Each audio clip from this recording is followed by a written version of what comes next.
was Rahul, the India captain. Our final presentation is the player of the match, and there can be only one tonight. Virat Kohli is our player of the match.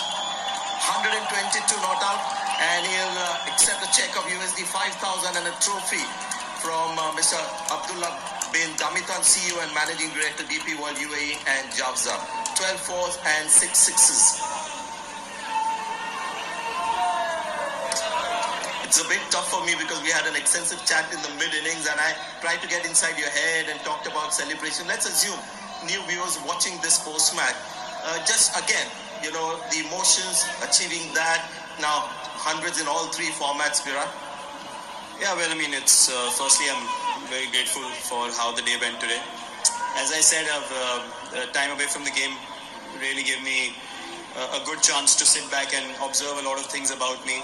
I mentioned one special person who stood by me, Anushka, through these tough times. And I mentioned her because she's seen the absolute raw side of me throughout all these months that have gone by, which have been very tough, to be honest.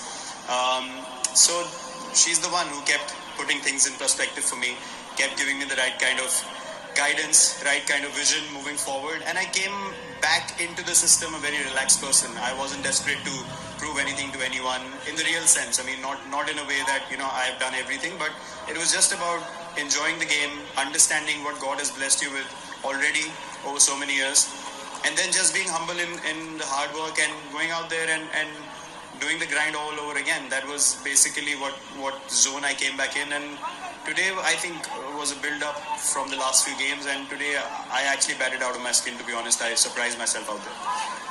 Yes, we've seen the progression right from the first 50 that you got. Every inning, the graph was going up. Just another aspect, being Virat Kohli, the 70-odd hundreds that you've got at the international level, they seem to come every second day. And suddenly, you're looking at 1,020 days when it doesn't come. So put that into perspective for maybe normal batters at the international level. Well, what actually surprised me was my 60s became failures, which was quite shocking for me. I was like batting pretty well and contributing, but doesn't seem to be good enough. So look, I mean, I can't really pinpoint anything to anyone. Yeah. As I said, God has blessed me with a lot of good times in the past, and that's why I'm in this position where these things can be spoken about. I'm not saying that I feel an inflated sense of ego standing here saying I have created this. It just happened to me, and I have absolute no shame in admitting that God is blessing us all with everything that's in our destiny, and we just have to work hard. So I went back to the drawing board, as I mentioned, came back fresh, came back excited.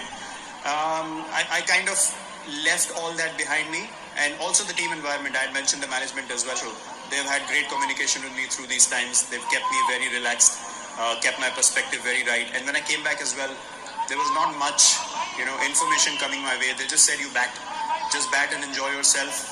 And I out of experience, I know when I'm playing well, I've done it in the past already. I can play like that for the team. So it was just a matter of getting back into the space of enjoyment. It was always going to be a very important Asia Cup for me personally as well. From your point of view, Virat Kohli's performance. As of today, you're the highest scorer in the tournament. So that must delight you first. And of course, going now to the brass tacks, technically, would you have made any changes at all in this tournament? Were you sort of towards the end batting deeper inside the crease? Nothing. Nothing. I've had many suggestions, many advice, a lot of advice come my way. And people are telling me I'm doing this wrong and that wrong. And I picked out all the videos of best times I had. The same initial movement, the same approach towards the ball. It was just what was going on inside my head that I could not explain to anyone. So it's at the end of the day, as an individual where you stand and what you need to do for your journey. And people will have their opinions. They are entitled to have their opinions, but they cannot feel what you're feeling. So I have felt these last few months in a very, very different way, which is a very, very special time in my life because I'm very grateful for that time actually, because my perspective had to change for me to move forward in life, not just in cricket. So I feel blessed about that time that I was able to sit back, really accept things, really go absolutely to the bottom, and then work my way slowly back up again where I can just enjoy what I'm doing. It's an old cliche, it's been used many times before, but it's really true. Everything that happens for the best in the end. So absolutely. Well done, Virat. Thank you very much. And all the best. Thank you so much. Thank you.